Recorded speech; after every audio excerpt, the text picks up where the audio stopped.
Hey Rad Reelers, JC here with Radreeling Fishing. I caught 5 keeper pompano this morning. Oh yeah, so it's a little bit later in the day. I have leftover fiddler crabs. This will be my 3rd trip. I bought 12 dozen fiddler crabs on Sunday, and today is Thursday. Guys, I still got probably I probably got 4 dozen left yet. I've been keeping them alive, just keep them rinsed off, you know, maybe 4 times a day with salt water. So I put salt water in this bucket, I rinse them off at the house, keep them cool, and they stay alive just fine. So they are all kicking good, man. Heck yeah, look at all those lively fiddlers this morning. So yeah, I got 5 nice pompano in my cooler bag. I can freeze pompano, so I'm gonna see if I can catch some sheepshead to eat fresh. But down here on the seawall again, where I was getting them for a couple of days, and we're gonna give it a try. The water's really cloudy. We had a lot of rain for a couple of days, or not rain but wind. We had some rain and we had a lot of wind, so the water's pretty cloudy down here, but we're gonna give it a try. And I think what I'm gonna do is just a totally uncut video for a while, so it might be a little boring if I'm not catching them. I'll try and keep talking. I got me a Peach Vibe Celsius little energy kick, so maybe I'll be a little bit more blabby this morning while I'm waiting for a bite. So let's see if we can catch some fish. So when I was here before, it was on like a 16-hour tide day. The current was moving really slow. So right now, let me check the tide here. We'll take a look and see what the tide is doing. It's going to be a high tide at 1:30, so we got a couple hours yet before it's high tide. Yeah, today was like a 6-hour tide, so we're kind of at the end of the tide, which is good. I think sheepshead fishing is better when the current is moving a little bit slower. And since this water is all kind of murky, let's just start out with a really dark looking fiddler crab this morning. I think I got 25-pound test fluorocarbon leader on here and 20-pound test braid. See if we can get on some sheepers. Sometimes later in the day like this, when the sun gets up, they stop biting. It's been a morning bite whenever I've been over here to this spot, and I'm just gonna sit down here on the seawall and relax, take it easy here. Just had an absolute blast this morning getting on some pompano. I haven't been filming that spot because there's nobody fishing there, and as soon as I post a video, there'll be 20 people over there fishing for pompano. Sorry guys. A subscriber took me to this spot, and I just don't want to blow up his spot on YouTube and have a bunch of people over there catching pompano. It's just a small area that they're hanging out in, and just called spot burning. And I'm just, you know, if somebody invites me to go fishing in a fishing spot, I like to be respectful, not blow up their spot, especially when the pompano are just in a small area. But the pompano bite is good, guys. We are fishing out on the beach, out in the surf, so get out there and jig around for some pompano. See if you can find them. But I love catching sheepshead. We're in the month of March, and this is when the chances of catching sheepshead in the manger inlets are the best. So see if we can get on a sheepshead. I might head out in the morning. The water's pretty cloudy. The wind was low yesterday. The wind has been lower today. I mean, it was blowing like 30 miles an hour there for a couple days. Really gets the water all stirred up. Pompano fishing is not all that great when the water's not like clear. This morning there was a nice clear patch that was coming around in the area where we were at, so there were some pompano that came through. But we fished for a long time before a good school of them came through and we started catching them. Now this morning, I am fishing with this is my Penn Authority 4000. This is the expensive sealed reel that Penn makes.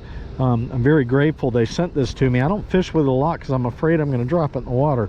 Isn't that crazy? And I've got it paired up. They also sent me an Ugly Stick carbon inshore rod, so I have it paired up with that. And it was nice of them, you know.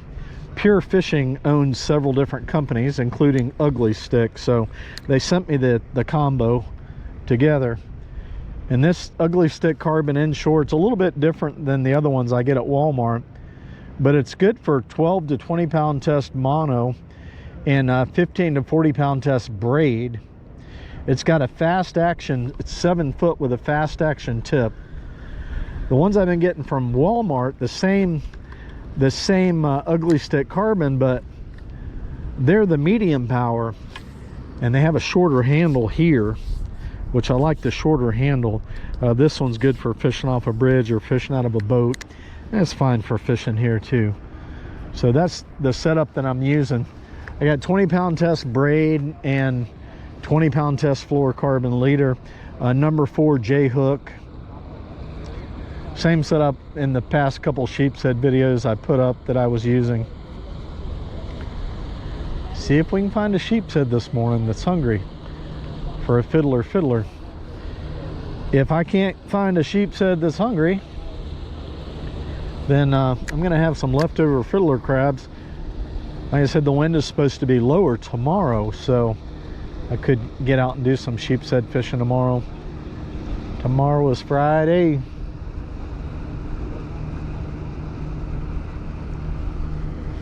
I started fishing in this area because usually there's like a little eddy area here. The current moves a little bit slower right in here, but I caught most of my Sheepshead on the ends, so if I don't get something here, we'll move down on the end and give it a try. This water is really a lot more messy than what it was. And people do the craziest things. There's a cast net all hung up in the rocks right there. I mean, why would you throw a cast net? This is all rocks. They threw the cast net right in the middle of the rocks. I don't know. Sounds like a rookie move to me. Not a very smart one. Come on, sheepers, where you at, man? Let's go. I want some sheepers for some lunch today. I never freeze Sheepshead. Oh, there he is. He's got it. I missed him. He was in close. All right, we got a hit right there. There's a big rock right there on the other side of the rock. Dude, I wonder if I need to lighten up on this leader. I think this might be 30 pound test leader. I should probably go with 20. Here's a bigger fiddler crab. We did get a bite. You know, I'm gonna fish this fiddler crab real quick. See if we can get a hit. Actually, let's put 2 on there. I just totally killed that one. Double it up. I'm gonna switch to a 20 pound test leader here. See if we can get that. I mean, we got to hit on the 30. The water is really super cloudy, but I'm gonna get more hits on a 20 pound test leader than I will on a 30. I must have been fishing for snook or something with this rod last time I used it. It's been a while.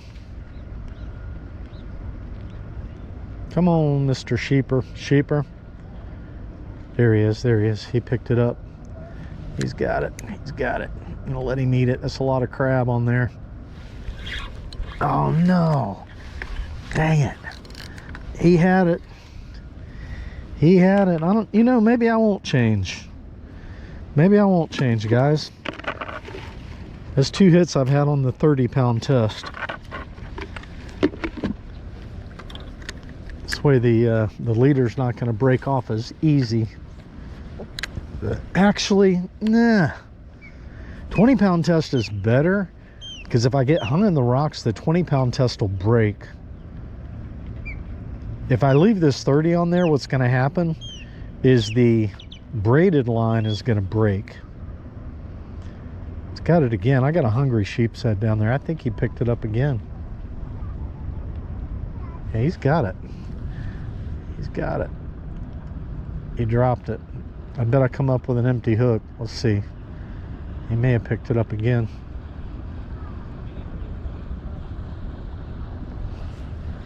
He cleaned me out. Clean me out, dude. All right. We got hungry sheepshead hitting the fiddlers, man.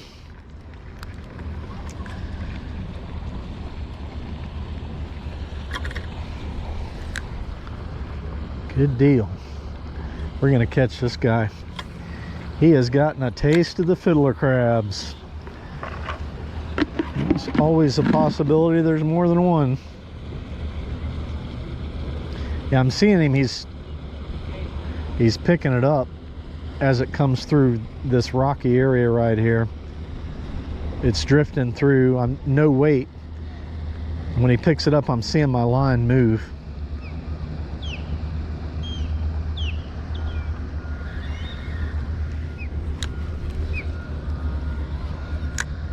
He's not far out at all. He'd probably stick around now. That's 3 fiddler crabs he's gotten from me.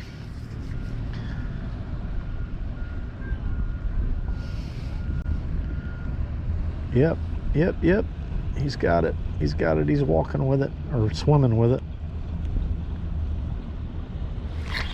Oh, he was really close. He was really close that time. He was right there. He can't, the water is so cloudy, man.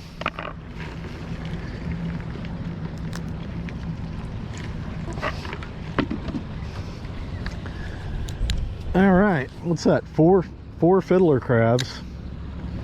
Could be more than one sheepshead. It's a beautiful day out here, man. It's probably 75 degrees, cool breeze blowing. Beautiful southwest Florida day. You guys want to get you some sheepshead? Several people have been asking me where to get the fiddler crabs, and I get them like north of the Skyway fishing pier. It's hard to find them south of the Skyway, so I head over north. I think he's got it.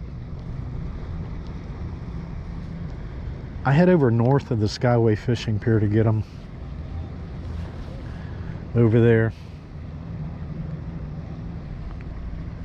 You just got to call around to bait shops. I don't know why, like, it's hard to find them south of the Skyway fishing pier. Like he's got, yeah, he's got it. I missed him again. All right, I'm gonna put a smaller hook on. I don't know if this bigger hook I got, this is like a probably a number 1, and these, you can see there's quite a difference in size there. That's like a number 4. I'm gonna scale down on my hook, and you know what, I am getting bites on the 30, but I feel better if I have 20 on there. Let's see what the difference in the diameter is. This might be 25 that I have on here. Let's see.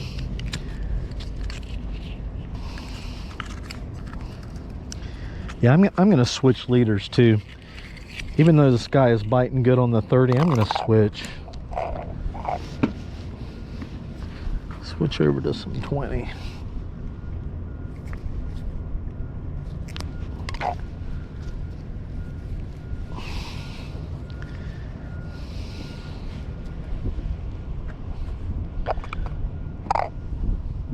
And I just always tie this on when I'm fishing with 20-pound test. I just use a uni to uni knot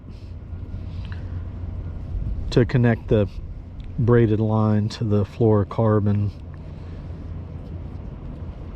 I made several videos about tying an FG knot. Usually I don't take time to tie an FG knot if I have 20-pound test leader. When I get up to 25 and over, that's when I start tying an FG knot. It goes through the guides smoother that way. And there again, it depends on what I'm fishing for. I'm just fishing for sheepshead. with 25-pound test leader, I probably tie a uni to uni knot. But if I'm throwing for Pompano, I like to have a long leader. So if I have 25-pound test, I'll take time to tie an FG knot, because I can reel it up in the guides and it goes through the guides a lot smoother. So let's see here. Nice long leader.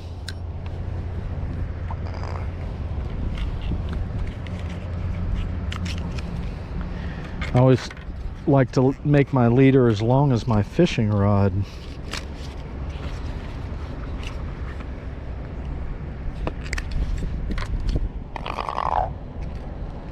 Okay, so I'm getting everything rigged up the way I like to fish for sheepshead with fiddler crabs. 20-pound test with a number, that's not a number 4. I want a number 4, not a 4/0, but a number 4.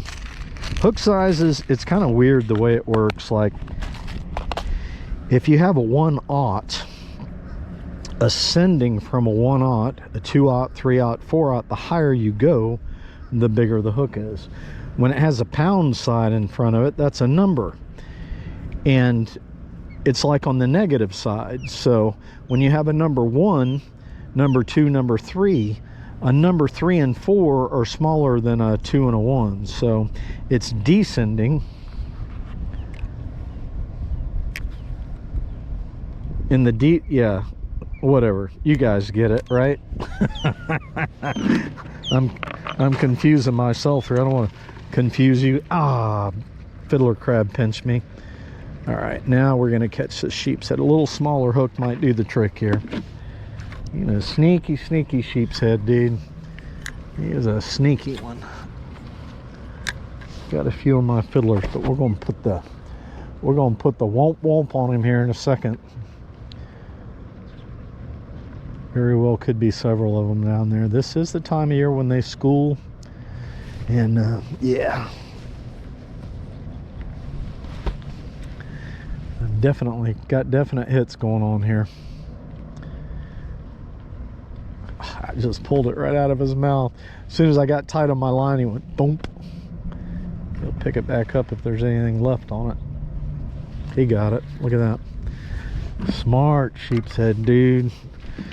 I always say we either got a little bitty one down there or we got a big smart one, because he's just taking it right off the hook every time. What's that, 5 or 6 fiddlers? It's like every cast I'm getting hit. I have been getting them out like deeper here. This guy's like right up close. We gonna get us a keeper sheeper today. Might even do a catch and cook. I got plenty of stuff in the back of my truck to do a catch and cook. This fiddler crab is really in close here.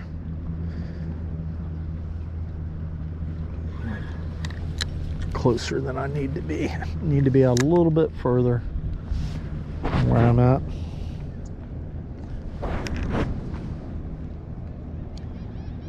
You fishy. Come on now. There he is. There he is. My line just went ooh. Pulled it out of his mouth. He got me. No, he didn't crush it. That was a definite hit. He must have just nipped at a leg or something and grabbed it. Saw my line go whoop, whoop-a-doop. Come on now. Only got a couple hours of this tide moving. We need to get this guy. He's got it. He's got it. Missed him again. Missed that little sucker again, dude. What is that, number 7? Fiddler crab number 7, I think. That's just craziness right there. We're gonna get this sheepshead. We are gonna get this guy. Definitely. He's gonna mess up here in a minute. just a second. Any second now.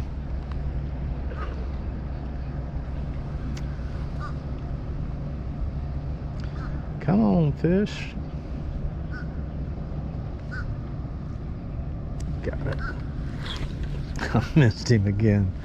Fiddler crab.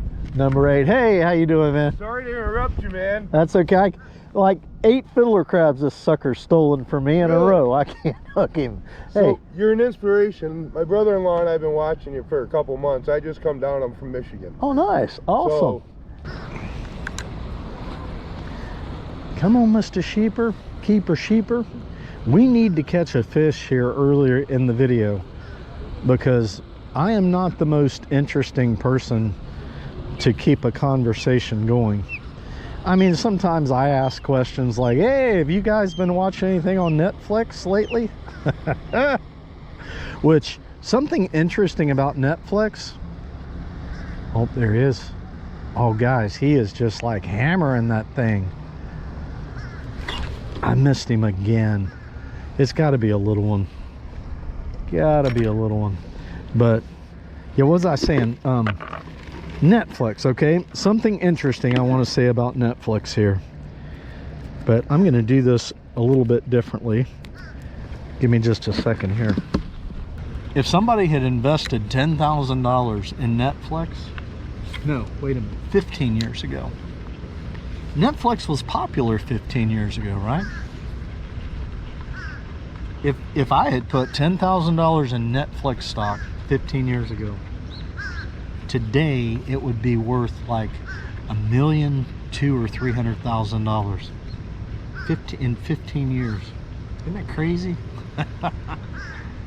But my point is that sometimes I just, you know, will say, hey, you guys watching Netflix? So I just finished a series on Netflix and I thought it was hilarious. It's called The Resident Alien, and it's not scary at all. It's very comical. He's biting me again here.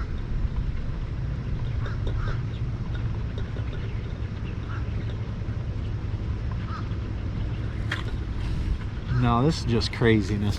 It's got to be a little baby one. This is just war now. Now I got a tangle in my braid. Oh no. This is not good. Not good.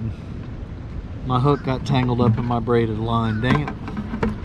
You know, that happens sometimes when you give it a good jerk and the braid comes flying up. Well, the hook came flying up too. And as the braid was doing its beautiful dance in the wind, the hook got hooked on the braid.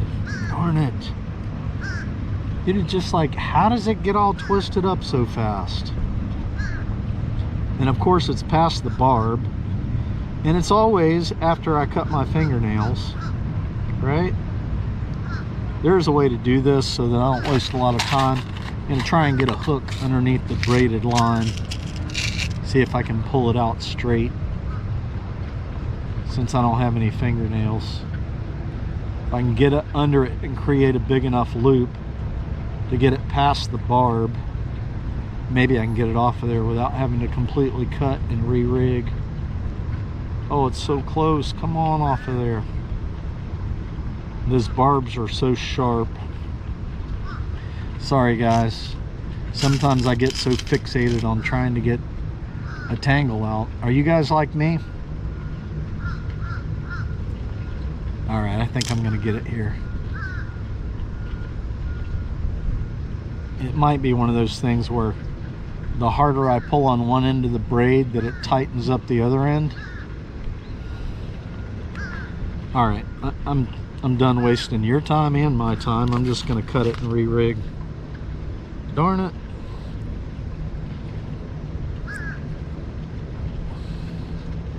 I think the last video I made, I had the same situation where I had a sheepshead. Dude, he just kept stealing my bait and stealing my bait and stealing my bait until finally I put him in the cooler.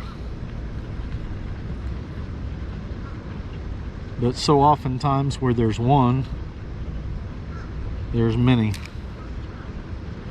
So And I've probably said that 3 or 4 times now.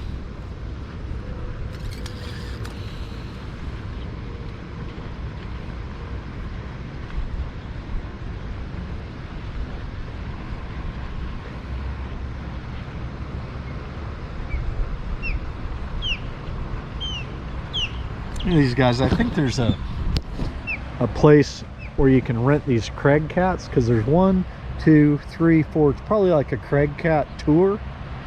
Yeah, it looks like they've got something on the side of their boat. I mean, those are the FL numbers, but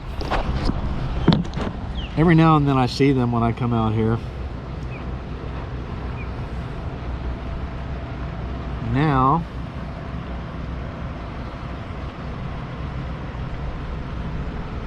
they look like they're fun, but they also look like if you took them out in the rough weather, you just get soaking wet. And they just don't look like they'd be very good for fishing out of, because they're so small. I mean, I might be totally wrong, but it's just kind of cool. The idea, the design of the boat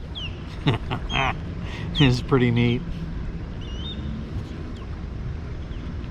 So you guys noticed I haven't been doing any sponsored stuff lately.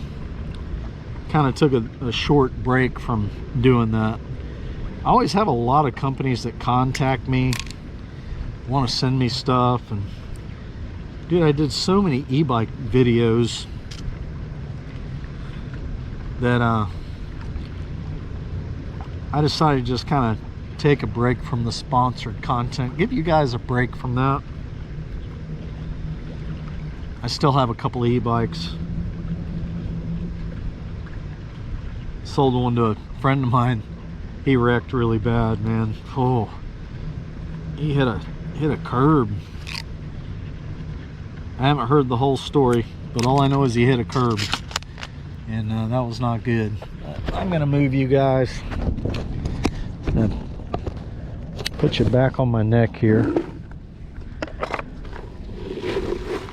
Let's get us I'm gonna get a dark fiddler, since this water's all cloudy.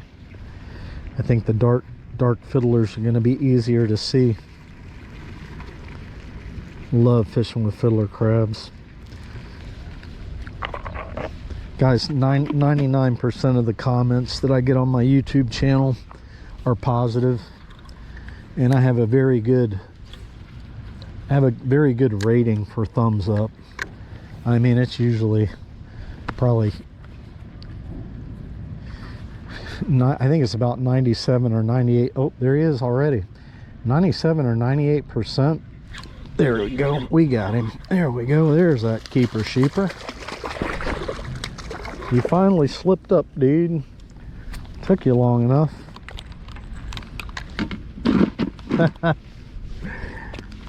Oh, he stuck me with his fin. Got me pretty good.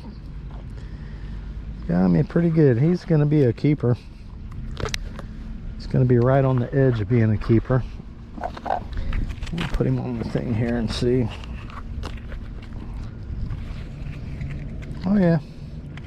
Easy keeper, dude. He's 12 and a half. There's my lunch right there. All right, keeper sheeper. I'm gonna go ahead and bleed him out. Try not to drop this guy in the water. Poke my pliers behind the pec fin and behind the, right in that soft tissue under the gills. That'll bleed him out good. One sheepshead in the bucket. All right, good deal. Let me check my camera, make sure there's not any spots on the lens. One time I made an extended uncut video and I didn't clean off the lens. I was catching jacks and I didn't realize a jack had thrown a bunch of stuff on the lens, and I fished for like an hour of the uncut video with a smudge on the lens. But I caught so many fish and it was such a good video, I'm like, you know what, people are just gonna have to understand what's going on. But what I was talking about is comments. I get like 98% positive comments and thumbs up and everything, but every now and then you got that one guy, gotta beat the smart aleck, you know. And this is sheepshead season, guys. Sheepshead and pompano, Spanish mackerel, right? So over the past 2 months, I have uploaded a lot of diverse content, a lot of diversity. I went to the Glades, uploaded several videos of the Everglades, then I uploaded some sheepshead videos, and I was catching squid and camping on the Skyway, camping in the Glades. Then I was catching Spanish mackerel, then I'm catching sheepshead again. So I put up a lot of diverse content. And you know, I put up a video of catching sheepshead here because I love to catch sheepshead and I love to get them on fiddler crabs. And then I put up a second one, and of course somebody has to make a comment about this is getting old and repetitive. Like, well, this is the time of year to catch sheepshead. Like, why would I want to go buy a dozen shrimp and hook a shrimp on here and throw it out in the middle of nowhere, or even here? You know, we get fiddler crabs during March. We're fishing with fiddler crabs and mud crabs, and we're fishing for sheepshead. We're fishing for pompano. Now, I haven't fished for any pompano around because a lot of the areas that I usually shore fish for pompano, oh, there, no, I think that was my reel. And I'm hung on a rock. Hung on a rock, snap. I haven't fished for pompano because a lot of the public parks are closed due to the storms where the pompano generally run this time of year. Can't get to them. So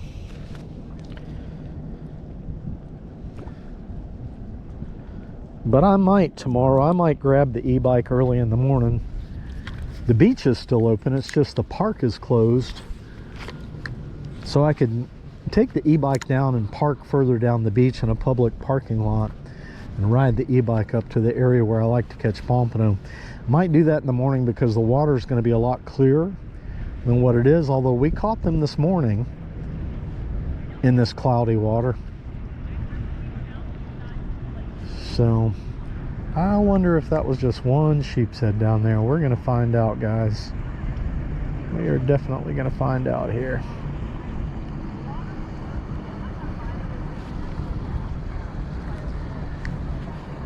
But that's human nature. 98% thumbs up, 98% positive. Oh my goodness. Yeah, we got more than one sheepshead down there. That was another good hit. Jeez, dude, that might be a snapper. He got it. Human nature, you always focus on the negative. So many people are always encouraging on the channel. And the funny thing is that the people that make the negative comments, usually they're just doing it to poke you, right? So I've kind of learned through the years on YouTube not to let that stuff bother me. Uh-oh, I just threw my fiddler crab off. Just to shrug it off. But I will say this, usually it's the negative comments that people make that I will actually reply to. I get a response, and sometimes if they're really negative, I'll just block them off the channel. And the funny thing that happens when they get blocked on the channel is YouTube will still post their comment, and they think that they have posted it on my channel, but it's ghosted. Nobody can see the comment but them.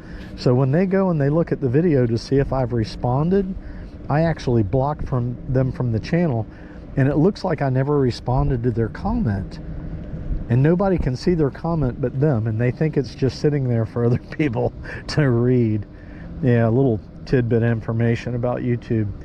Oh, and I wanted to tell you guys something else about YouTube that you might not know. Ooh, I just had one grab it on the way up. Something else you might not know about YouTube, and that is you can click on the settings icon on the videos now, and you can actually listen to YouTube. You can watch the YouTube videos in different languages. So YouTube is transcribing and doing voiceovers with an AI system. So if you want to listen to my videos in Spanish or in, I don't know, Filipino or in German, if you know that's your native language or whatever, you can do that. You just have to click that setting and it'll pop up, and then you can choose the language. And it's not just written captions. Oh, there he is. Not just written captions, it's literally audio in a different language. So cool. And I haven't seen any other YouTubers really talking about that, and I wanted to tell you guys. So if you have relatives that are from a different country, you know, let them know that they can watch, send them my video and tell them that they can watch it in their language. All right. Yep, an old Celsius energy drink is working. Definitely.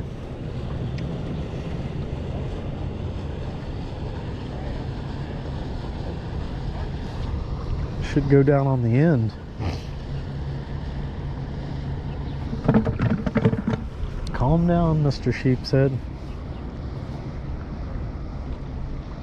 There he is. There he is. He's running with it. I missed him. Cotton bigot missed him. Almost got another tangle again. Almost got another tangle.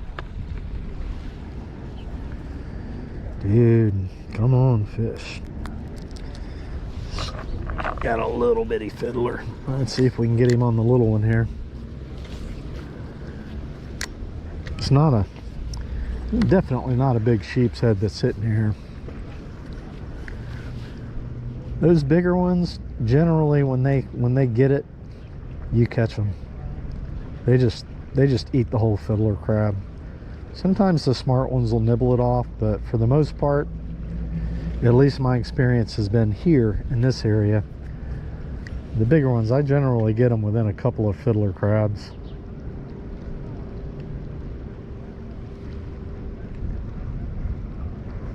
Come on, dude. Nice fiddler crab for you here.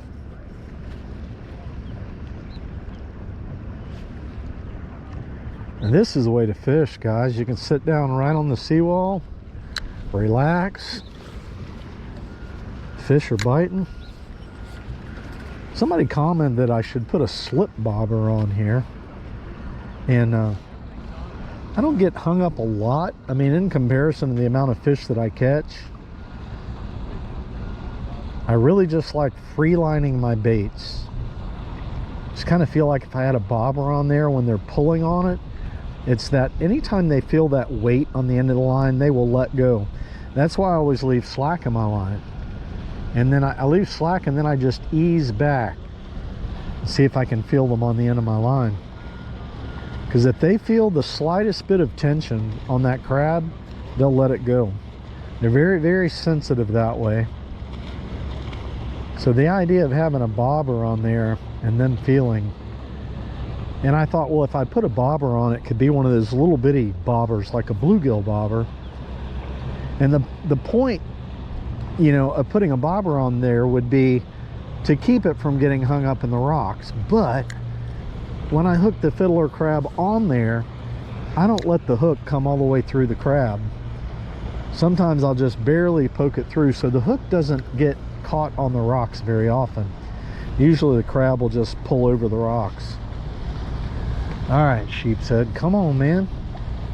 What do we got, like 1.5 hours? I don't even know how long I've been blabbing, but we got to get another fish here.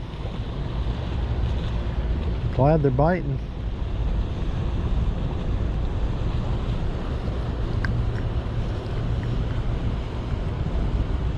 Got a couple subscribers over here from up north. One guy came over and said, "Hi, I'm surprised they didn't go over to the spot where I was catching the sheepshead." Oh, there he is, catching the sheepshead the other day. Yep, he's got it. He's got it. Pulled it out of his mouth. Yeah, he nibbled the legs off. He got the legs off of my fiddler.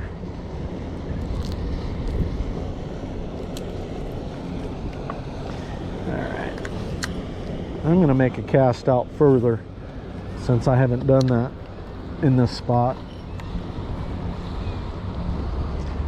Come on, Mr. Sheepshead. I've been keeping it in close. I haven't even tried way out there. Maybe we can get one.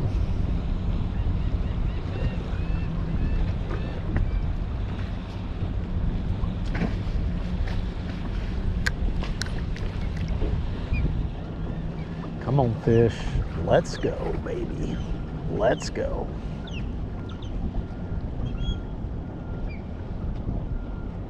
Water is so cloudy. It's distorting their view, you know. Definitely distorting their view. All right, so I might make just like a 6-foot move here and get over here on the end. We'll just take the bait over there with us. We'll just walk over here. Try it right in this area. Might be able to get one right here. Dude, this Pen Authority just casts so nice. I mean, it's like a, when they first came out with them, it was like a $600 reel. IPX8 sealed. And yeah, great sealed reel. I don't know what you can get them for now. For some reason, I'm thinking maybe around 400, but it casts better. I have the Penn Battle 3s 4000. The spool is designed differently. This spool casts a lot better than the Penn Battle.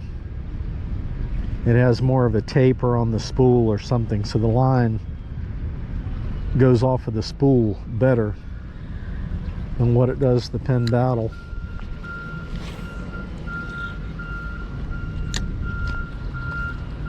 And it probably even casts better, but I got a little bitty piece of braid there that's popped up from underneath.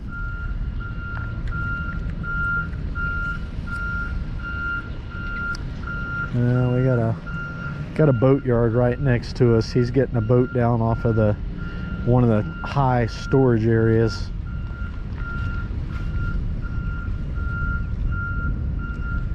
Come on, Sheepshead, let's go.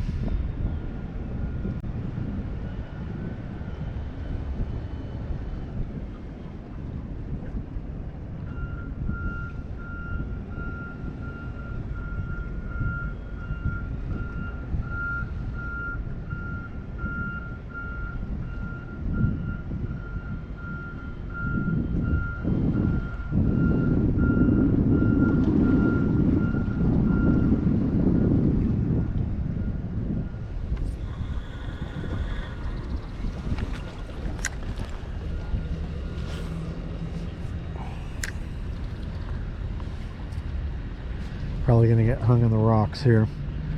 It's going like right through where those shallow rocks are at. Maybe not. If I'm gonna catch one, it's probably gonna be right in front of me. It's a big cluster of rocks right there. And I'm thinking they'd be hanging right behind that big cluster of rocks, right in here. But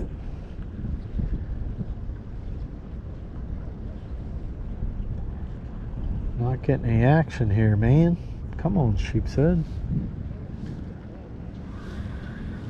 Oh, did I just pull it out of one's mouth? That's a funky looking fiddler crab pile, but they are pretty small. So,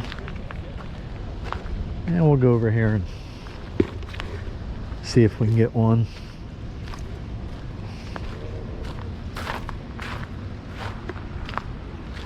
See if we can get one on the end over here. This is where they like to hang out, so.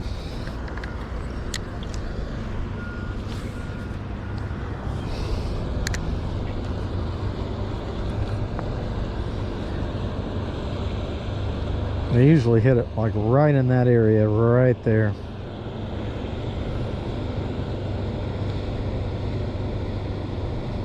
Water actually looks a little clearer right here too. Maybe it's because the current's moving faster. That might be a hit, guys. That might be a hit. Yep. This reel, it moves so smooth that it's faking me out. What's happening is I get the reel position and I let go of the handle, and the handle just, it rolls down all by itself. And I think I'm getting a bite because it causes the line to tighten up. So, all right, we're probably going to get one on this cast. I had a good cast on this one. This current's moving a little bit fast right here to get them, but maybe you can see. I like it when it's moving a little bit slower for sheepshead in this spot. I'm freelining. What happens, didn't give it enough time for that crab to fall all the way to the bottom, and I don't like using a weight. Every time I put a weight on, I just get hung up in the rocks more.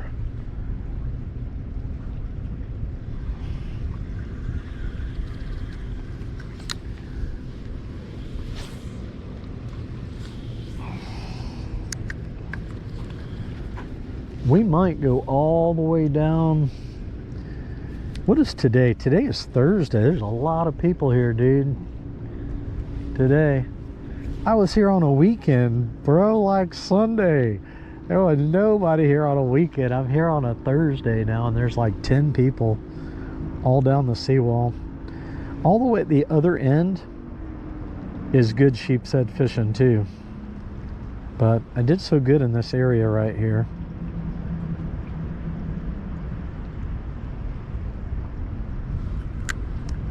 They just might not be biting, you know? Kind of looking that way. Because I am just not getting any action here. Might have to go back over. Oh, wait a minute. Wait a minute. Wait a minute. Yeah, that was a bite. He got all the legs off of this one, and he got the other crab off. That was a definite bite there.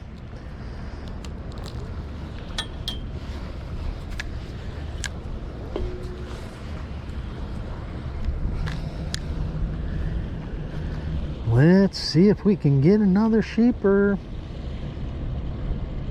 What are these people doing? They look like they're just out sightseeing. I used to have a boat about that size. That's a nice one, a Boston Whaler. I had a big family, dude. We used to just load all the kids up in there and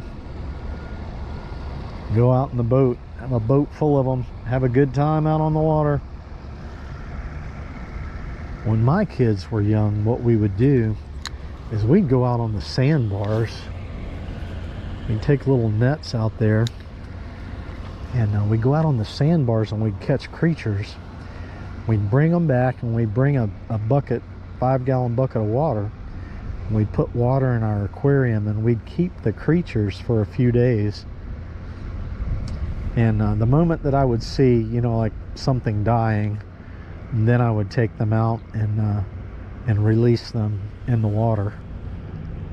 But it was so much fun to bring them home. I mean, we'd catch seahorses and crabs and little minnows, sand dollars. We get all kinds of stuff. And it was so much fun. It was just fascinating. The kids loved looking at the creatures in the aquarium. Of course, I did too. Come on, fish. All about creating memories. Read a good book the other day. It's called Die with Nothing. The guy's whole point was that it's the time that you spend with people, friends and family, creating memories, that those are more important than having a gigantic bank account. And he was just saying people get so caught up in working all the time, you know, saving for retirement, trying to get, you know, more money. He said in life will pass them by because they get in the habit of working all the time. And he was just saying it's good to Good to break out of that habit. Die with nothing. Some really good points in that book. Now, he's a millionaire. He has so much money that he has a chauffeur, and he also has a full-time chef in his house. He's got a big boat that he takes people out on, and you know.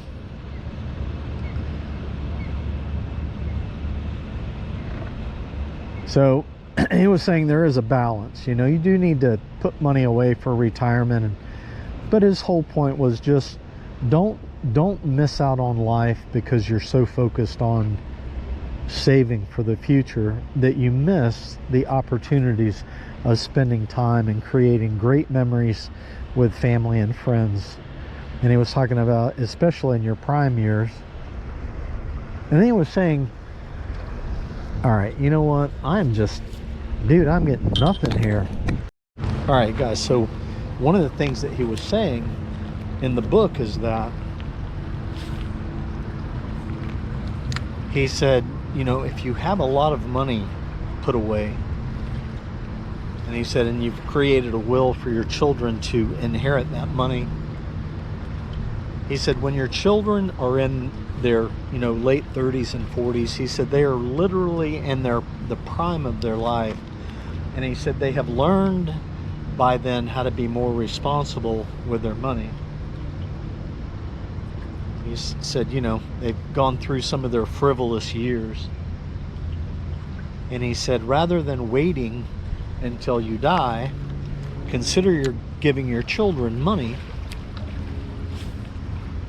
while they are in the prime years of their life so that they can invest or buy houses or whatever with that money.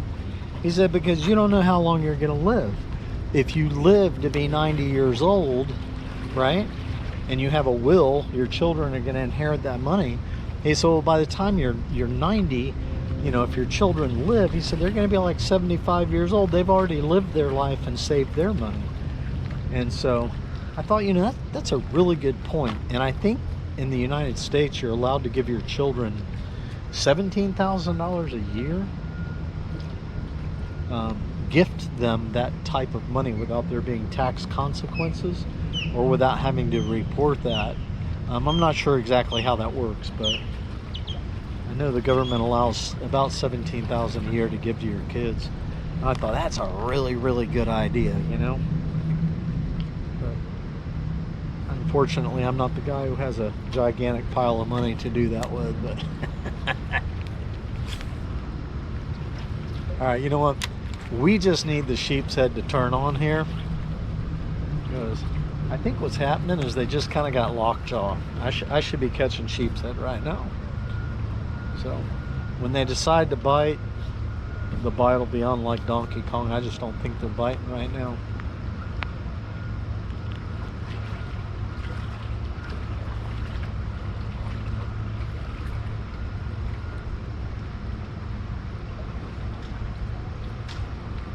But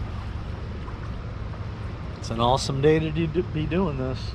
This current is really slowing down. They might start biting here right at the end of the current. Although when I was here, you know, like Friday and Sunday, or Saturday and Sunday, it was a morning bite. So I'm obviously here in the afternoon now. So I'm gonna get re-rigged, turn you guys off, and I'll turn you back on so you can listen to me blab some more in this uncut sheepshead fishing video.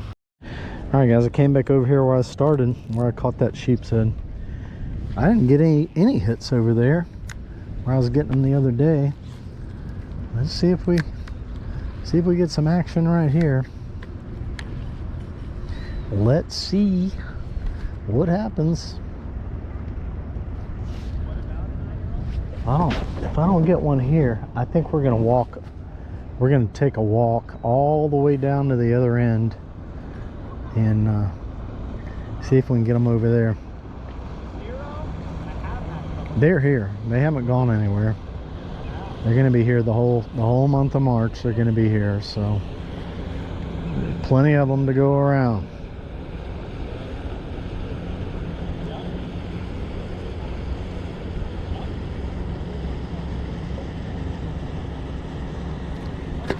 Dang it, dude.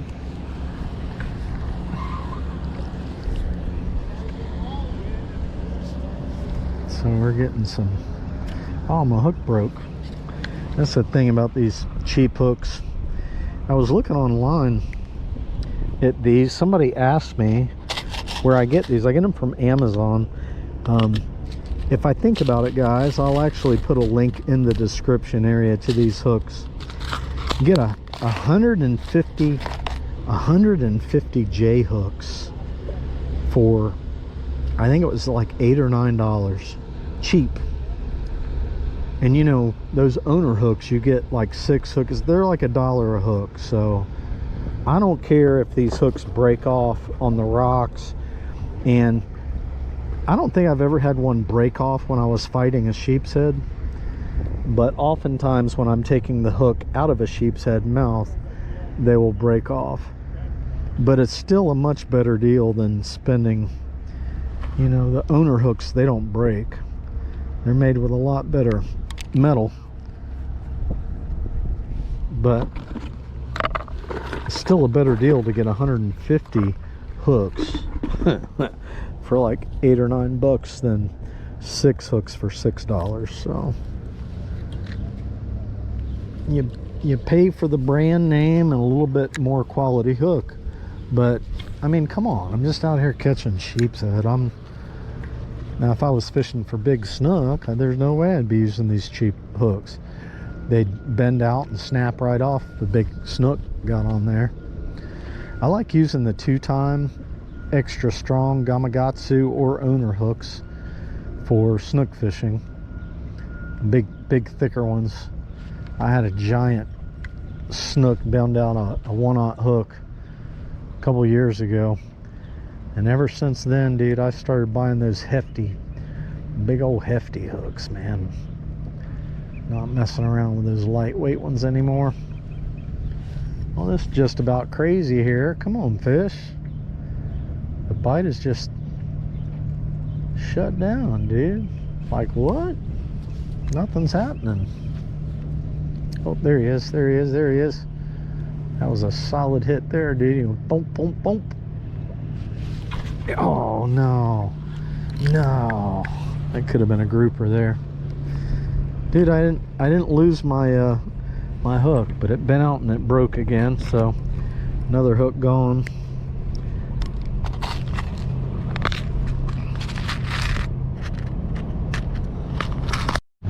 All right, I am re-rigged. That was a good hit there. My line just shot out. Zoom. I kind of crunched that fiddler crab a little bit. He'll stay alive long enough for something to eat him, hopefully.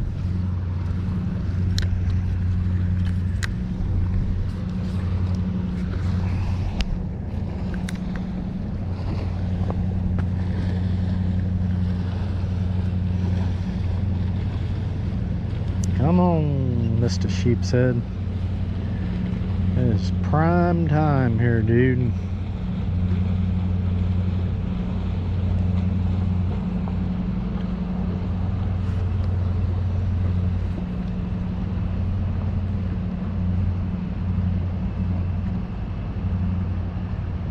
He got me, cleaned me out.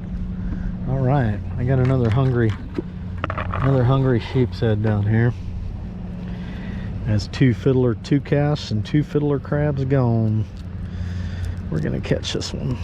We're gonna catch this little guy, this big guy. Best time of year to fish, guys. Fall and spring. For good eating fish. Snook season is open, Southwest Florida. You guys double check your location on your Fish Rules app to make sure. But I looked at it the other day. Snook season is open in the area that I was at. I think I was at the Skyway. I haven't even checked this area. Oh, I think I just had a nibble.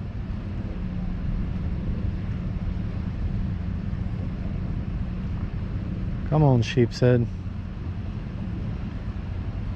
Yeah, I might hit it hard pretty soon. See if I can get a... Oh, there he is. Dude, he hit it and took off with it. Ah, I missed him. I'm gonna throw a couple fiddlers down there. Keep this guy chummed up here. He is chowing down on some fiddlers. I threw about 4 of them out there. Chum them up a little bit. Get them to be a little more aggressive when they bite. Maybe they'll just gulp it right down and we'll catch him if they're competing for food.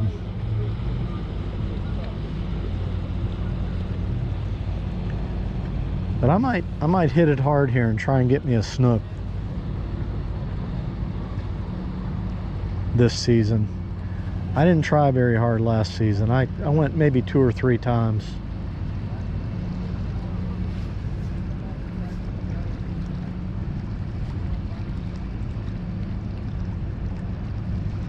Oh, which that reminds me, somebody contacted me about, I just pulled it out of his mouth and he picked it up again.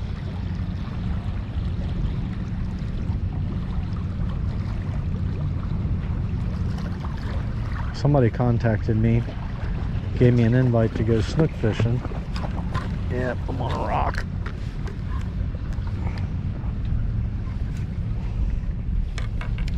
And see, the hook didn't break that time, it just bent out. Yeah, they asked me if I had any spots where I could get an 11-inch mullet. And I need to text him back and let him know that I haven't seen any mullet anywhere. Usually this time of year I do have a couple of spots where they're at though, and I just haven't been to those spots. But so we just definitely had a hit here. We're gonna catch another sheepshead here, guys. So this is what an uncut video is like, especially when fishing's tough. When fishing is really good, uncut videos can be a lot more interesting than this one. Like I said, I'm not the most interesting conversationalist, especially when it's a... Oh, there he is. I missed him. Especially... Oh, my whole leader? No, I didn't lose it. Especially when it's a one-sided conversation. If you guys were here talking to me, you would be saying things that would spark, you know, more things in my mind to conversate about. So it's kind of like me having a monopoly on the conversation. But you guys do have your opportunity to make comments in the comment section, so please do.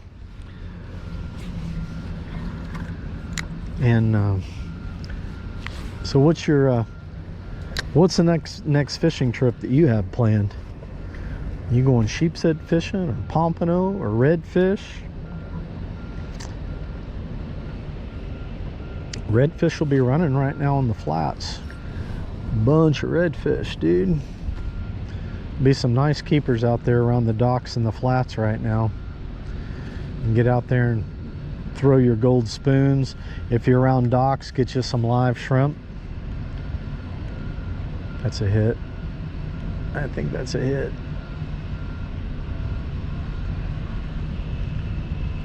Yeah, pulled it out of his mouth, darn it. We got a smart sheepshead, guys. He cleaned me out. Cleaned me out. You know what I'm gonna do? I am gonna let this little guy just eat it this time. I'm gonna bury the hook in there and I'm just gonna let him eat it. Let him eat the whole thing.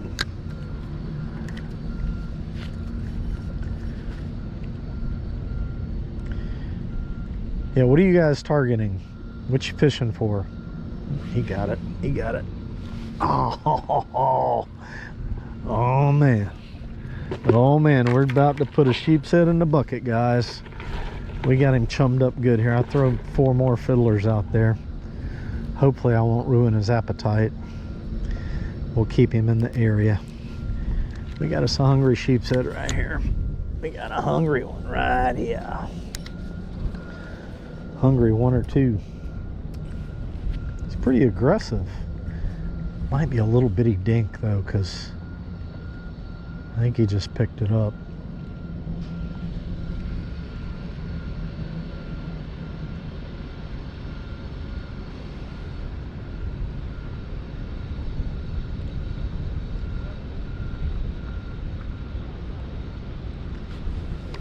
There he is. Oh, dang it, I lost him.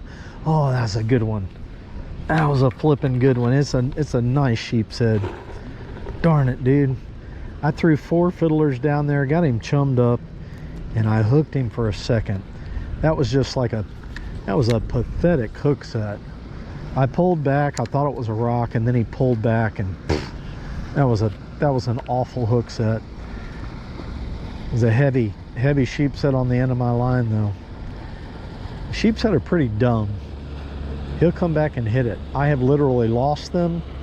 I put hooks in their mouths and then literally caught the sheepshead that had the hook in his mouth. So they ain't the smartest fish in the sea. He might come back and get it, especially since he knows how delicious these fiddler crabs taste. That was a good one, man.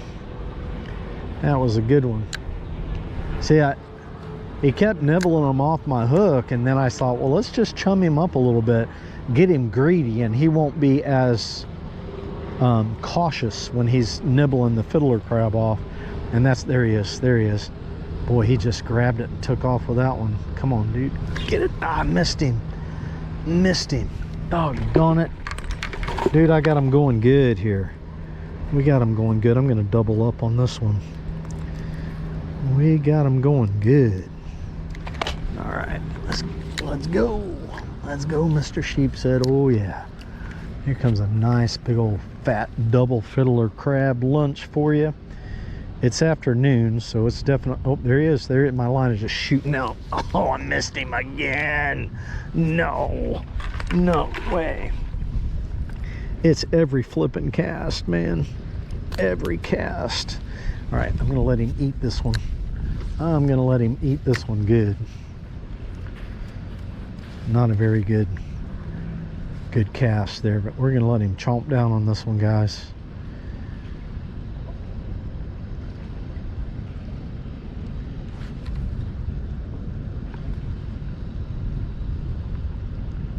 Yep, there he is there. I'm just gonna let him take it for a minute. Oh, I had him again. I flipping had him again. Why am I missing these fish? Why am I missing these fish? We got a hungry sheepshead. Woohoo! This is sheepshead fishing right here. Sometimes you just, dude, they just keep getting your bait, keep getting your bait. Smart sheepshead, man. Definitely a sheepshead. I've felt them twice now. Definitely heavy on my line, so we're not dealing with any kind of small mangrove snapper or anything here, or grouper. These are definitely sheepshead. He got me. The bite is on, guys. The bite is freaking on. I don't know how many that is that they have stolen from me. Got to be more than one, because I've just barely hooked 2 of them now. But all right, come on, Mr. Sheep. Come on, Mr. Sheep. Got another fiddler crab coming down from heaven for you to eat. Just hit bottom. He picked it up. Ah, I missed him again. I am just feeding this sheepshead. He's gonna have a belly full of fiddler crabs, guys. My hook is kind of bent out. Let me curl my hook a little more. It might have something to do with it here.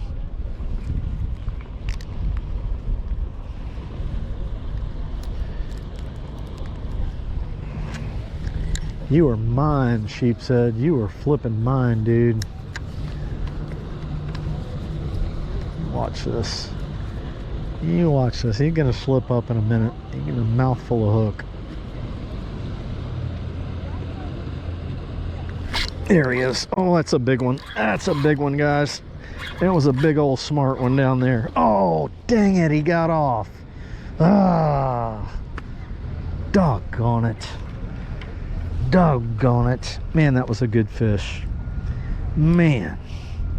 My hook bent out a little bit. I bet that's why I lost him. Using a cheap hook. Oh, that was a solid one, guys. That was like probably an 18-incher. Big old sheepshead. Been down there stealing my fiddler crabs. Now, there's probably more than one. Let's chum them up. Let's keep them chummed up. Let's keep them going with some fiddlers. Right? Finally got a good solid hook set on that thing. And I bent my hook out a little bit. That's how he got off. Definitely. But I got a feeling there's more than one down there. Yep. I got a feeling there's more than one. There we go. Oh, I lost him too. Darn it. You know what? This hook is defective. That one bent out too. Dude, I'm gonna keep them going here. Throw a couple more fiddler crabs out there. All right, guys, that's 2 hookups now.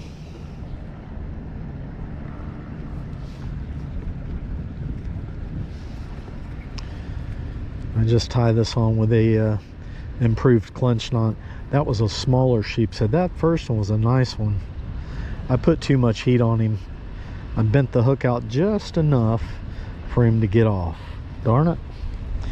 Cheap hooks, and here I was saying, you know, I'm just sheepshead fishing. Usually the hooks don't bend out. That one must have just had a little bit weaker metal on it. Because I have caught a bunch of sheepshead on these cheap hooks here. Some nice keeper sheepers.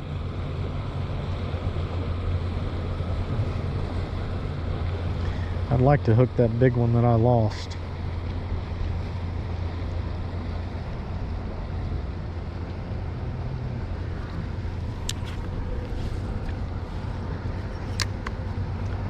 Come on, fish. Got another fiddler crab coming down. Big old sheephead is dumber than a box of rocks. You know he's gonna pick it up again. That big huge one, he'll come back. He'll be a lot more careful when he's nibbling them off the hook this time. Man, that was a solid sheepshead I lost. Woohoo! That's what makes it fun right there. The sheepshead bite is on.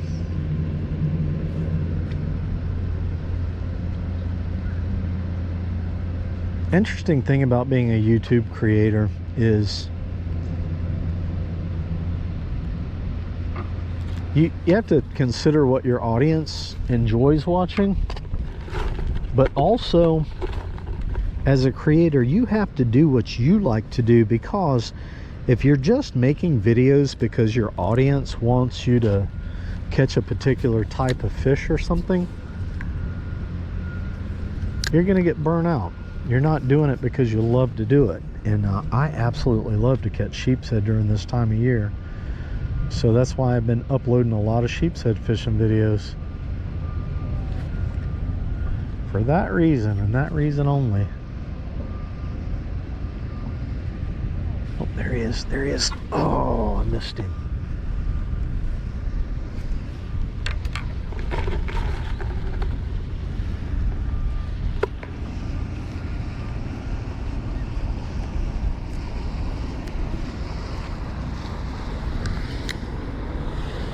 Guys, for the past, what, 20 minutes? Half hour? It's been every time I throw a crab out there, I get a hit. I mean, unless I got hung on the rock and broke my hook off, but they are really feeding good right now. And just by throwing a few fiddler crabs out there every now and then, I've kept them chummed up. They're staying in the area right here. There he is. There he is. He's got it. He's moving with it good too. There we go. I knew I was gonna get that one. There we go. Fish on, baby. That's another keeper. Another keeper sheeper. There we go. I got him going good right here. You're gonna catch them all? I don't know. I lost a big one a moment ago. All right, guys. Got another nice keeper, man. Whoa. That's awesome. All right, guys. Another nice keeper sheep. I didn't even measure it, but this one's close to 14, no doubt. Yeah, exactly. A 14-inch sheepshead. Good deal. Yeah, the bite's on now. All right.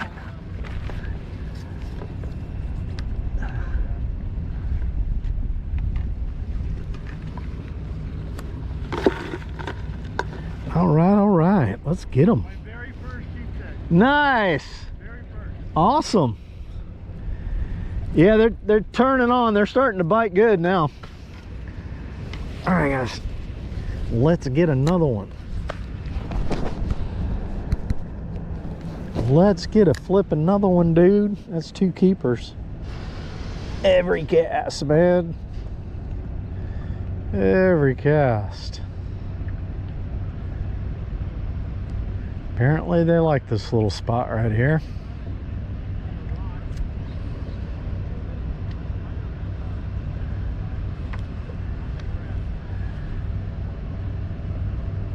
The current is really starting to slow down. I've noticed with sheepshead fishing, dude, when that current really slows down, that's when they tend to, the bite tends to turn on.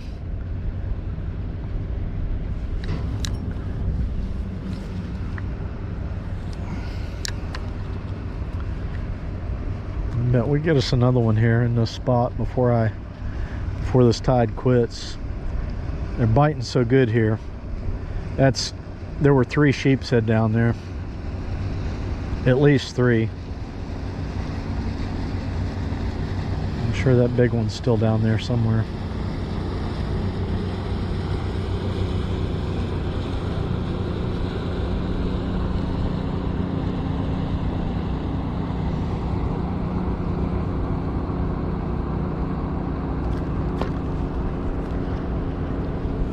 Nothing.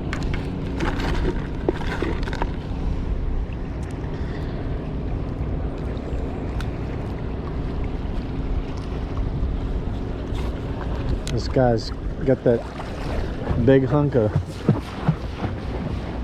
a dock or something he's moving there.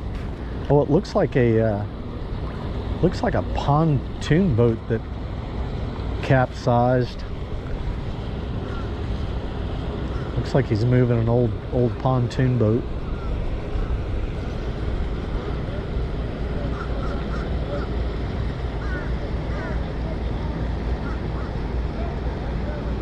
Oh, there he is. I think I'm getting a hit.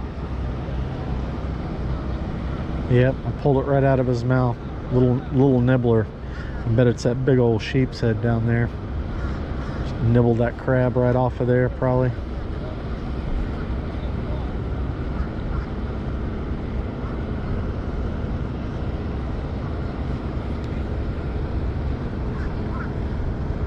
And he nibbled the shell off the bottom of it. Now I got plenty of sheepshead. I'm gonna chum a little bit more. See if we can get them attracted again.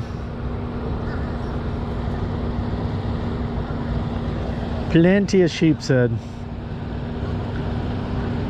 Two nice sheepshead. So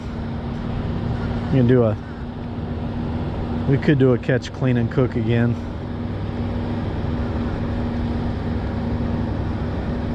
Come on, fish.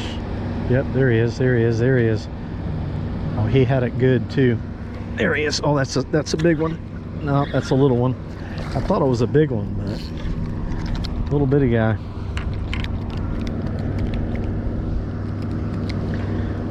Funny how these things, I've been fishing this whole time, yakking about nothing, and then the sheepshead bite turns on. The little guy's got a bunch of stuff in his belly. Cute little fella. Thanks, man. All right. See if we can get another one. Let's see if we can get another one. That was a little bitty baby one. I set the hook, he felt like it was a lot bigger than that. But all right, Mr. Keeper Sheeper, come on, dude. The 2 sheeps that I have are probably plenty for lunch. I think if I catch any more, I'll probably just let them go. Any more keepers. Maybe not though. You never know what JC is gonna do. You just don't know what I'm gonna do about it.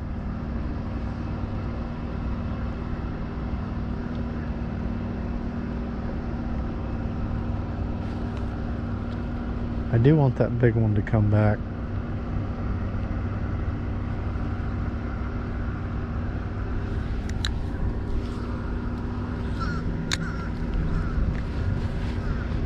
Come on, fish.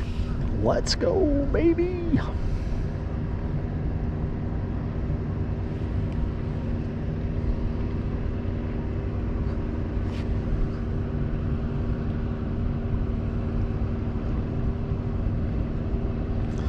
Guys, it was a treat for me to buy an energy drink today. Since I've been losing weight, I've cut out energy drinks and sodas almost 100%. Every now and then I treat myself, but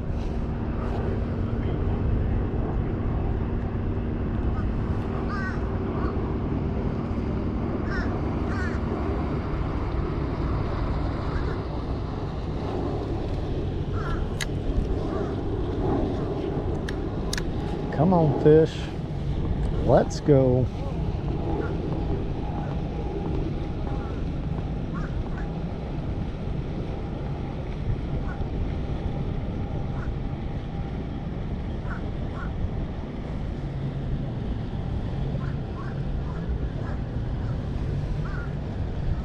Yeah, I must have hooked them all because the bite is shut down. Now, if we go down there on the end, if we'll be able to get them or not.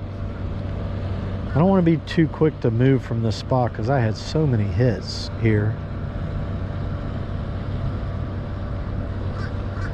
I would love for that big one to come back and just be forgetful.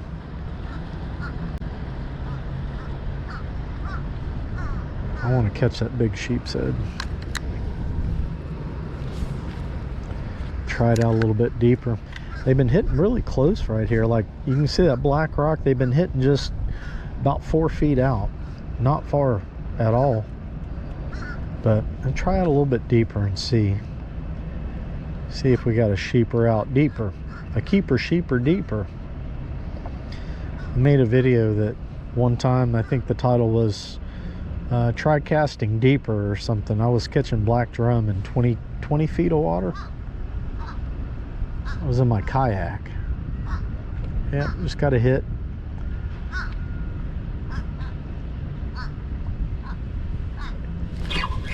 Ah, I missed him. I missed him. Had him right there, dude.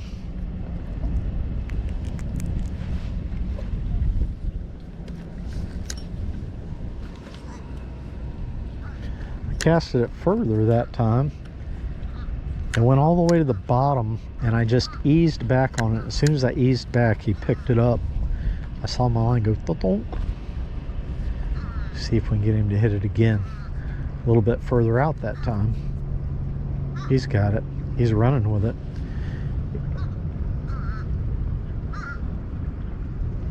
There he is. Oh, that's the big one. That's a good one. There we go. Oh, that's that big one. I bet that's that big mama I lost. She's not happy about it. Not at all.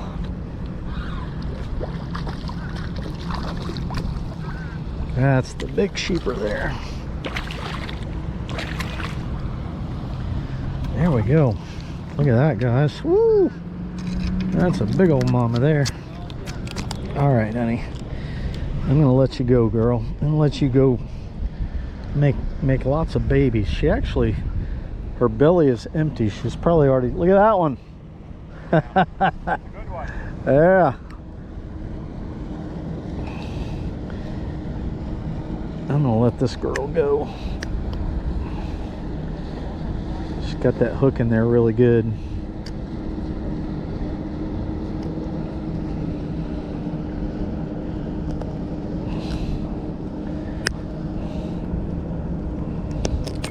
Oh, I got it out. The hook been out. Let's measure this one just for fun. See how big she is. That's a, get on the end, 17. All right, big girl, thank you for the catch. Go make lots of babies. Nice, guys. That was a good one there. All right, so I went to the fish cleaning table, and there's a guy there. He's got like probably 10 or 12 sheepshead, and he's just filleting them very slow. So I didn't want to sit there for an hour and wait. So I'm kind of driving around trying to find a place, maybe that's in the shade, that I can just clean these sheepshead. I got some bottled water. I got a little bit of water in my blue container I could use too, but yeah, it's about 90 degrees right now. It's really getting hot. I'd like to find a place in the shade to clean these fish. I got 5 pompano and 2 sheepshead to clean. Let's take a look back here. You know, we got this plenty of shade right here from this big tree and this inside.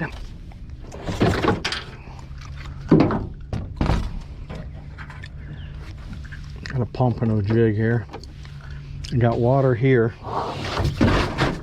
Should have enough to get the fish cleaned up.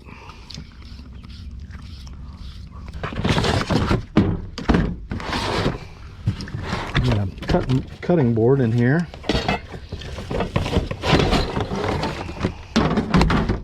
All right, perfect. That will work. I'm gonna get these sheepshead cleaned up because they have been out for probably a couple hours, hour and a half without being on ice. So we need to clean these first. Here we got a knife in the bag. So after I caught all these pompano this morning, I stuffed them all in this bag. Stopped by the store. Oh, we got another Celsius here. I got a little energy pump. Should be plenty sharp for cleaning up some sheepshead. Now, I'll take this guy, put him over to the side, and then take the trash. This ice can go in there. I'm gonna take this trash out of here because I'm gonna dump the carcasses down in the water. I don't want to dump the trash in the water. So clean a sheepshead just like you clean any fish, guys. Make a cut across that way, turn your knife around, and then you just follow that backbone line. Keep your knife tight against the backbone right along that top dorsal fin. I get back to the anal fin. I like to just try and come on top of the skeleton and poke my knife through, and then I just keep my knife tight to the backbone skeleton and just fillet it on down. Now, these sheepshead were not kept on ice, so they're a little bit mushy. Makes them a little harder to clean that way. And then I just cut around the ribs. There's not enough meat on them to try and skin over the ribs. You get this little bitty thin strip of meat. A lot of times you end up getting bones in there with it anyway. And I like my sheepshead boneless, so. But you know, you just want to hold your knife flat down on the skin, tilt it a little bit, and then push it all the way through, like that.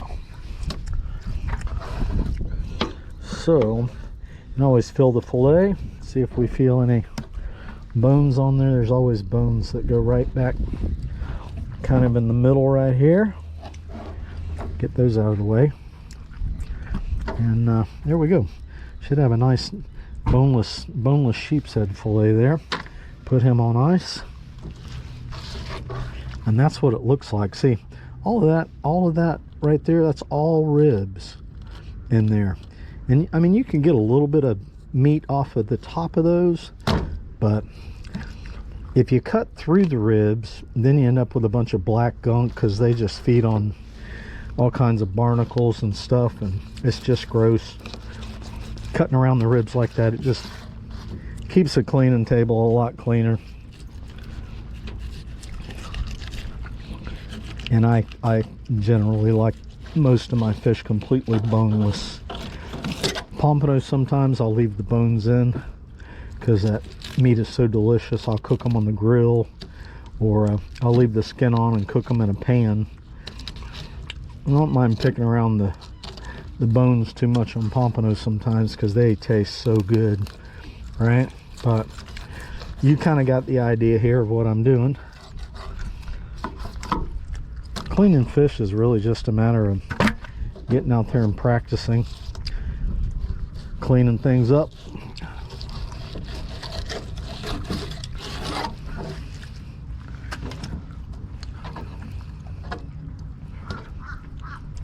People give me a hard time all the time. Oh, you're wasting so much meat. Whatever. This is just the way I like to clean them, guys. So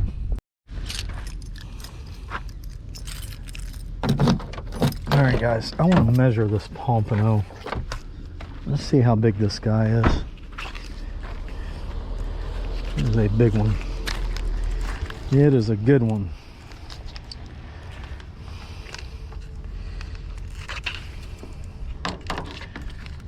Yeah, I caught him. I said he's probably 18, 17 inches to the fork. He's about 16 and a half. Hold that up there. Now let's do it the right way. Let's put it under him. There we go. Get his nose straight on it. Right there, all the way down. 16 and a half to the fork. Nice. Dude, that thing is all slimy from catching fish. I like this little fish ruler. I got it at the bait shop. It's got the different species and the size limits on it. I don't know what else. It might even have some seasons on it too. I doubt they do that, but they show you how to measure them. You're like your total length. You can pinch the tail, or you measure to the fork of the tail. All right, let's clean up some big old pompanos. I'll show you guys how I clean these pomps. It's really similar to the sheepshead. Oh, that's a good one, man. Dang, that's a good pompano.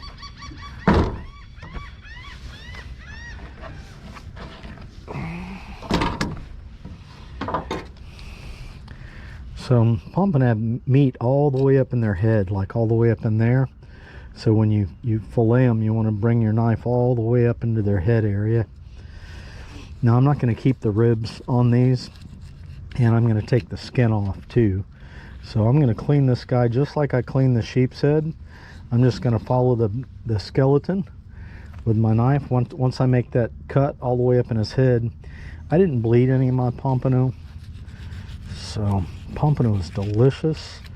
My favorite, all-time favorite way to cook pompano is pan seared in some olive oil, just salt and pepper lightly, or Cavender's Greek seasoning, and then pan sear it in some olive oil.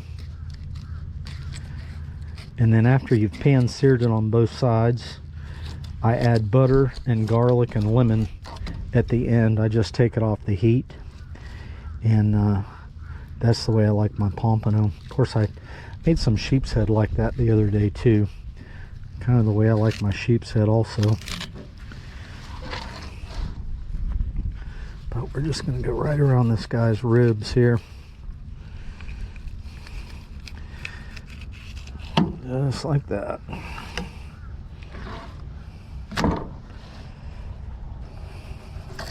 And their skin is very thin, so you want to be careful not to cut through the skin. I usually do cut through the skin when I'm cleaning pompano.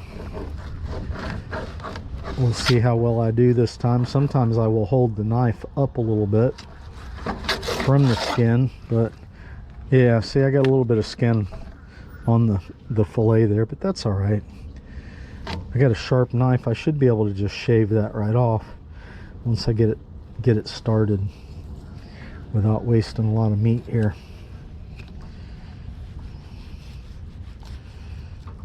Or I could leave it on. The skin doesn't taste bad, but all that bloodline, I want to take all of that out of there. You can feel a lot of bones right in here, So what I'll do is I'll just come over here, and that whole bloodline I just cut on an angle, and that's going to cut the bones out. Most of the bones right there. And that's the way we clean a pompano. Yeah, that's looking good. Not a lot of blood on that guy. Pompano, baby. Alright guys, got a bucket full of fish. Put a little ice in my bag here. I got all the pompano on top. Oh man, you get a lot of meat off of that pompano.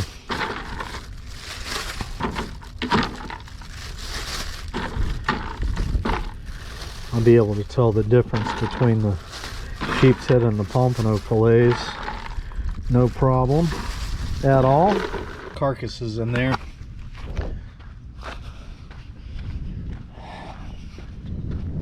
I know the charter boat captains will clean their fish here on the dock. They usually dump their stuff down on the end, so that's what we'll do.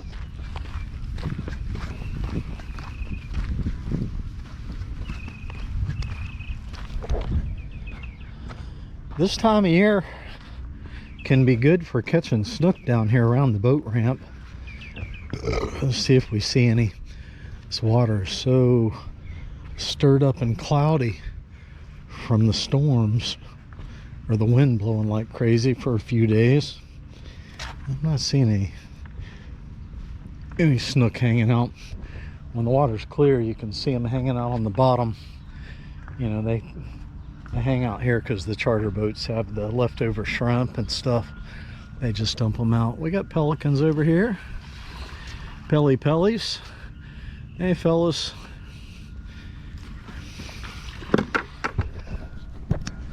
Alright guys. We'll just dump all this stuff here.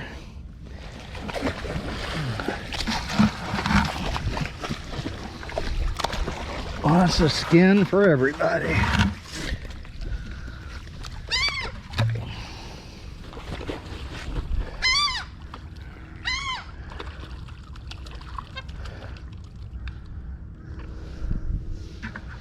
Alright, I gave my fiddler crabs away. I had about a dozen left.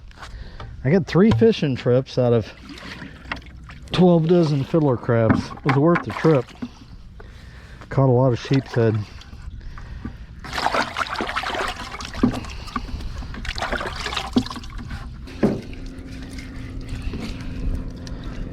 A little dawn. When I go to the store, I need to get some more dawn. I should get one of those spray dawn things. They work really good. This Scrub Daddy sponge is excellent for outdoor adventures like this. It really, because it's harder than your regular sponge. Even though it doesn't have the Scotch-Brite on it, it really cleans things up good.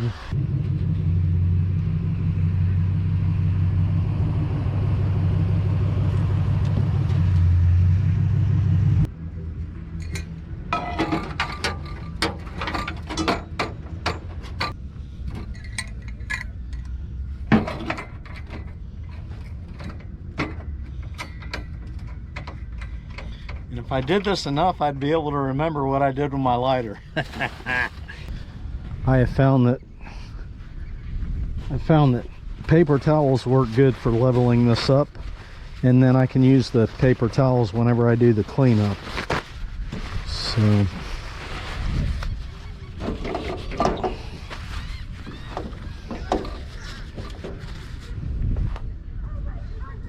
not bad. I think that'll work. Okay.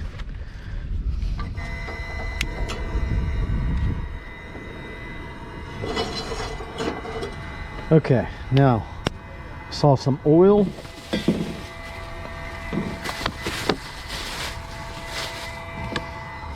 Some canola oil here. I like to use peanut oil, but canola oil will do. Put a pretty good amount in there. Get that heated up good. Now I'm going to be frying some fish, but I got a different type of batter that I've never used. I thought it would be fun to give it a try. See. So we got some water here. We're going to need to get a bowl and get our batter mixed up.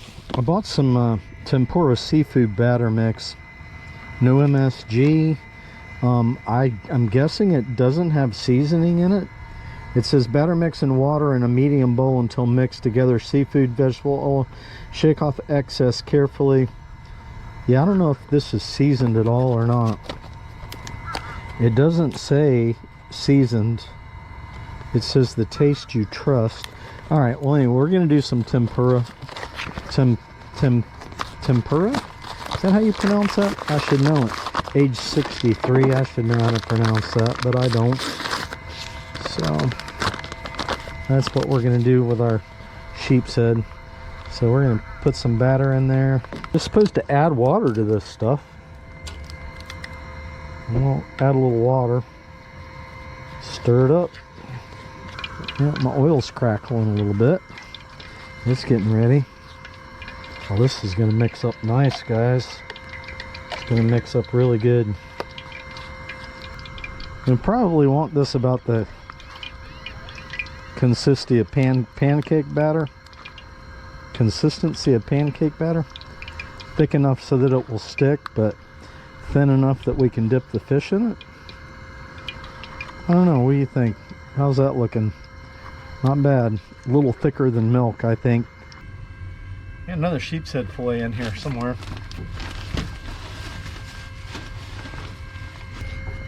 Make these pieces smaller. I like them battered up, you know, pretty good. 7. And we'll do all those in one batch and see and get them coated good with that batter. I imagine we're just supposed to get them coated real good and then shake them off and then put them in the oil, right? I don't know, guys. It might be too hot. Looks like it's cooking pretty fast. I'm gonna move that over just a little, get it off the heat, let it cool off a little bit. That is really cooking fast. I think that's the key, not to get that oil too hot. We don't want to burn it. That cast iron pan is hot. Yowza. Get a plate to put them on here.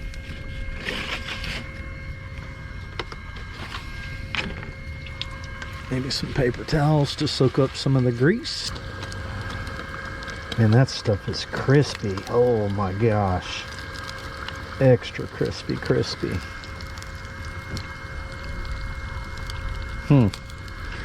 Interesting. I don't know how well this is going to work with the recipe that I want to do here for dinner.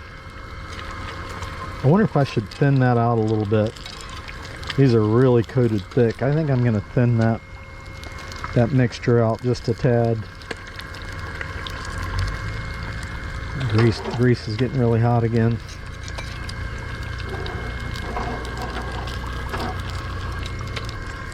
Ooh, that batter mix is really crispy. This reminds me of like Long John Silver's or whoa, what's the name of that other place? Culver's fish recipe, batter recipe. Get that real thick coating on them.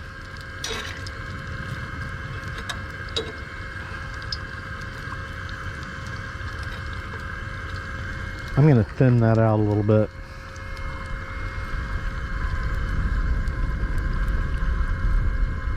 I like the idea of just buying this stuff in a box though.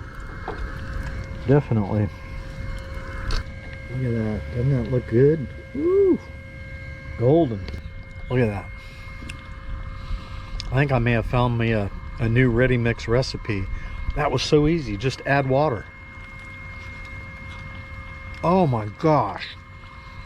Nice and crispy coating. Spot on, man. That is delicious. But I got a bunch of fixes. We're gonna fix up something special here in just a moment. Wow, that was really good. Man, oh man, that was delicious.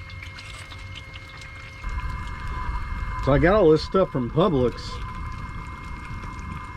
I'll definitely be buying that tempura batter again, no doubt about that.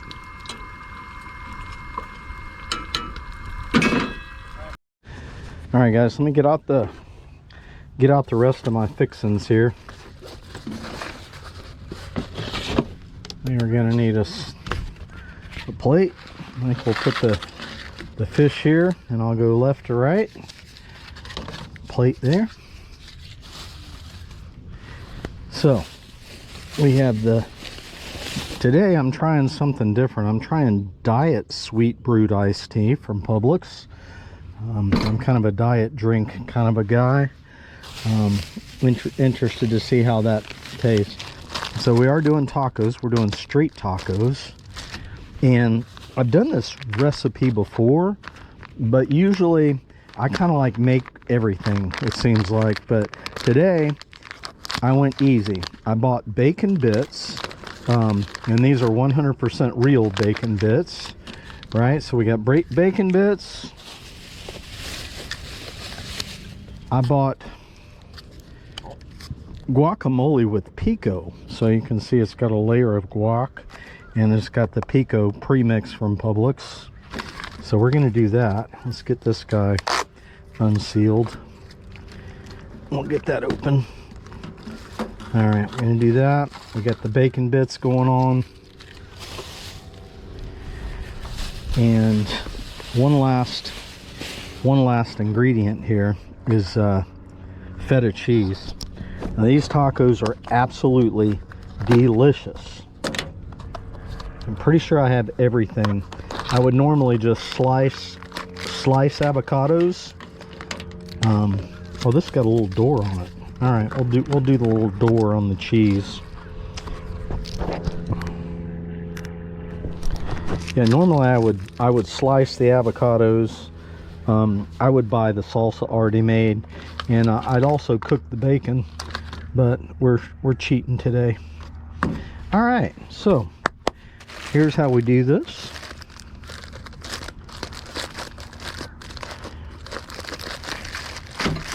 We're gonna do a couple of street tacos here.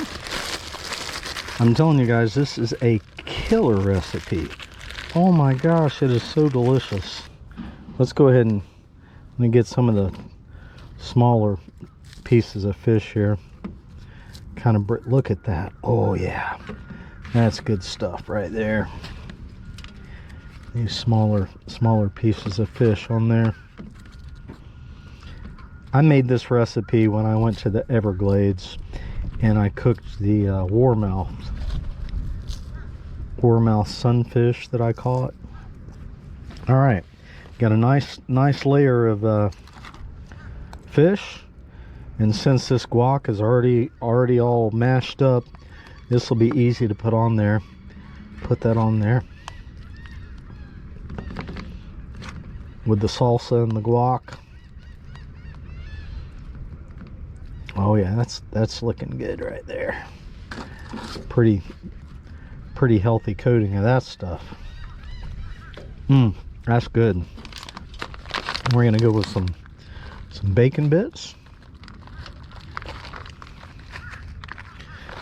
Everything goes good with bacon, and then some feta cheese crumbles, right?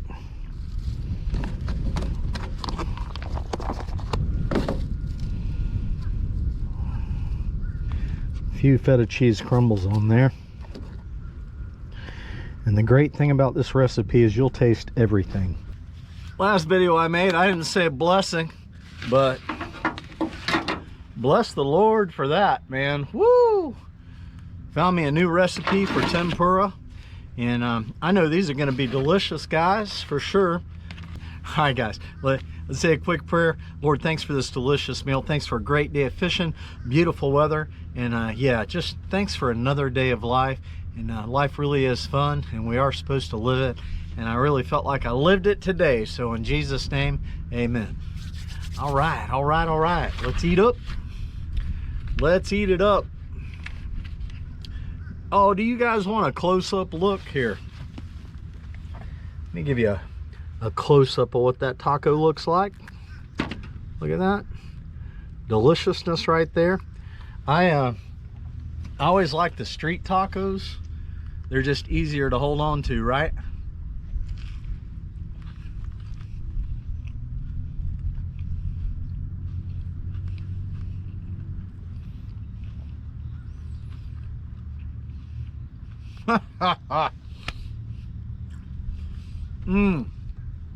Wow. That is so good. Convenient. So convenient today.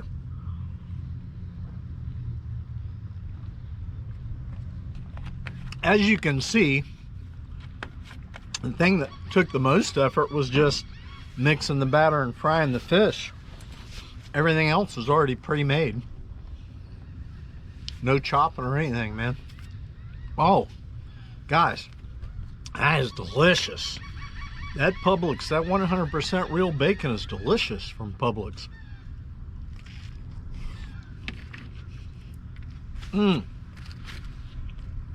Check out this fish. Look at this.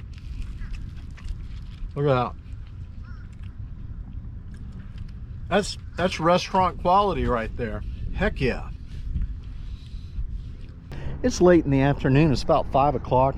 I just finished doing a full-on uncut sheepshead fishing catch, clean, and cook video. And I don't want to get stuck in rush hour traffic. Obviously, I'm out here around the beach area. I'm in a major inlet. The water's looking pretty good. It's outgoing tide. So I've got my Jigging teaser rig here. I caught 5 nice keeper Pompano this morning, but so I'm not going to keep any if I catch any. I've never caught a Pompano here, but let's give it a try. Let's see what kind of fish we can find.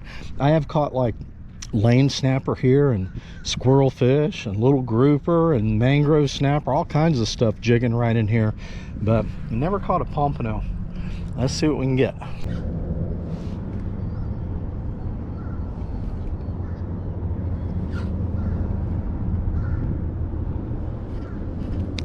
There's a fish on. Oh, it feels like a decent one. I don't think it's a Pompano. It's either a ladyfish or a trout. It's a trout. Nice trout. All right. Oh, dude. He's probably got a headache. Sorry, buddy. Blue heron. He's like, oh man, he got away before I could get over there. Huh. Caught a trout out there just jigging on the bottom. Well, I'll be. Oh, just had a hit. Just had another hit. I got something nipping at me right there. Got the same spot where I caught him. Yep, there he is. There we go. Fish on. Got another one. I wonder if I found a little trout hole out there. There's a school of them hanging out. What do we got here? Guys, it looks like another trout. Oh, you got to be kidding. It is. It's another. Look at this. Got another. Oh, he got off. Wow, what a surprise, guys. Some trout on the bottom. Got to be a school of them because he hit it like 3 times before he got it. Might be a little school of bait out there or something. There was a bump right there. Just had a hit. Another hit. There he is. There we go. Got another one. Dude, get out of here. Oh, this is a little better one here. Yeah, I'm over here fishing for Pompano. Oh, this one's coming to me. It's another trout. Look at that. You see him down there? Nice trout, man. Get him up here this time. All right. Look at Mr. Heron over there. Look at him. He's like, oh, I'll take that for dinner. Look at that, guys. 3 casts in 3 spotted trout. Sorry, buddy, you can't have, look at him. Can't have him. See ya. Nice. Look at that. All that talk about getting out and creating your own adventure. I'm over here hoping to catch pompano. I end up hooking up with 3 trout, like 3 casts and 3 trout. And then I got this cute little guy here hanging out. He's like, yeah, I'll take that trout for dinner, JC. Please serve one up to me. Yeah, you're not gonna get it, buddy. All right, let's see if we can get another one. There he is. Got hit again. Dude, get out of town. Get out of here. I'm on a hot trout bite, guys. No way. No way. It's like every cast. Oh no, I lost him. All right. All right, watch this. Let's see if we can get another one. Cast straight out. I'm not casting out as far as I can, but as soon as I get over there, they hit it. Come on now. I know you're down there. Let's go. Yeah, see, I'm in a little bit closer than where I've been hooking them. Oh, there he is, there he is, there he is. Every cast. Every flipping cast, dude. No way. Oh, he got off as another trout. Their mouths are like pretty tender. I wonder if the hook is ripping through their lips. Dude, I lost another trout. I'm excited, guys. The exciting part is just catching fish. You never know what you're going to catch on a jig and teaser. I'll give it time to sink all the way to the bottom and get back there. They were hitting it pretty good ways out there. I might even set the hook a little bit harder. I mean, once I get one on, I might set the hook again. Yep, there he is, there he is. All right, we got him that time. Well, that's a bigger one. That's a lot bigger one there. Dude, nice. Heck yeah.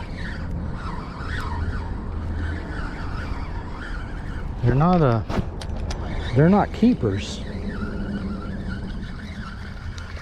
But I'm literally getting hit on every cast, man. Look at him coming over here. Fred, you're not getting him. You're not getting him. Yeah, see how his lips ripped? Right there, ripping lips. They got some tender mouths, I guess, if you don't get them hooked really good. But beautiful trout. Look at him glistening in the sunlight. See you, buddy. All right. Dude, this is just insane, man. Insane. Every cast I've getting hit or hooked up on a trout. Wow. I'm liking it a lot. Definitely. Right on the bottom too.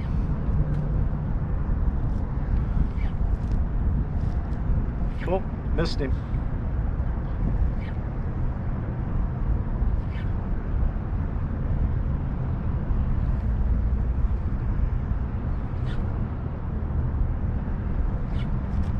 Come on, fish.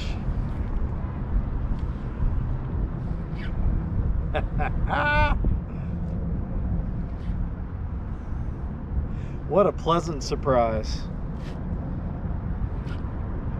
Catching trout like the boss on a jig and teaser. Missed him. He just hit it. It's a pretty good hit. Come on. Come back and get it.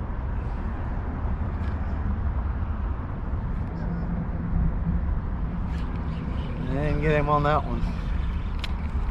Looks like it takes about a minute to complete a cast. So I'm guessing I've been getting trout bites for about 7 or 8 minutes consistently. Most people that watch my YouTube videos, if I put on the title or the thumbnail, you know, catching speckled trout on every cast, nobody cares about that. You see so many people that get out there and they're on the flats, you know, they're in their boats or their kayaks and they're just catching trout on every cast, and people just aren't interested in watching that stuff. They'd rather see you catch a snook or pompano or sheepshead for some reason, when catching trout is just as much fun, and eating trout is they're delicious to eat. There we go. Fish on. Yep. We hit it way back, man. He was more at like the 3 o'clock position. He's swimming different. I got a little pompano, I think. No, another trout.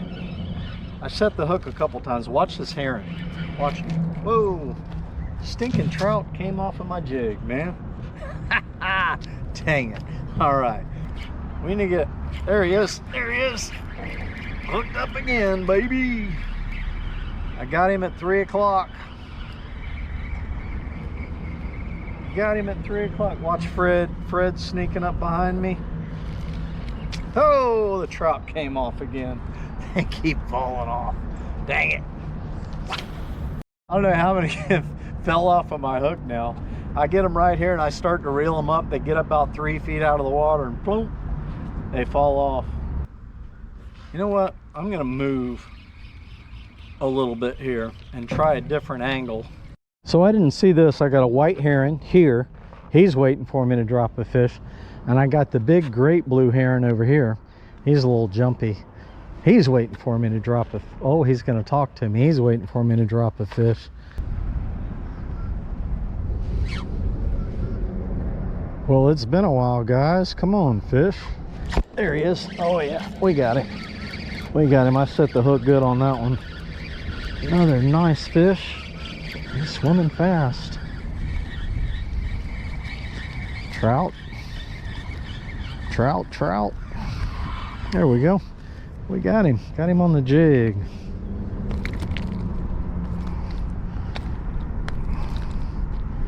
They're all about the same size. All right? All 11, 12 inches. Thanks, buddy. See ya. All right. Look at. You're too slow, Fred.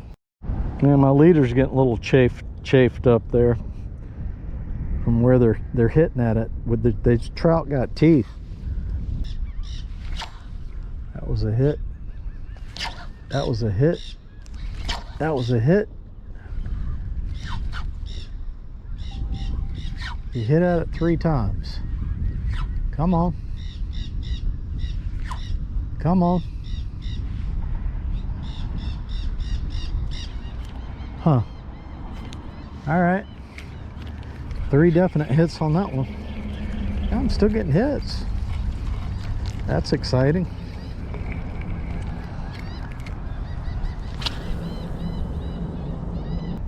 There he is. There he is. There he is. They're hitting it on the fall too. Oh, he got up. No, he didn't get off. Little guys swim pretty fast. Oh, there's just tons of little minnows out here. Little bitty minnows. So I think my hookup ratio is better now that I'm setting the hook a couple of times rather than just once. But that little guy right there, look at those teeth. Burr, pretty. Same size. Look at Mr. Heron coming over here. You can't have him. See ya. All right, guys, that was fun. Got on a good trout bite. Thumbs up or appreciated, everybody. I'm beat, man. Get out there and go fishing. Life is fun. Live it. See ya.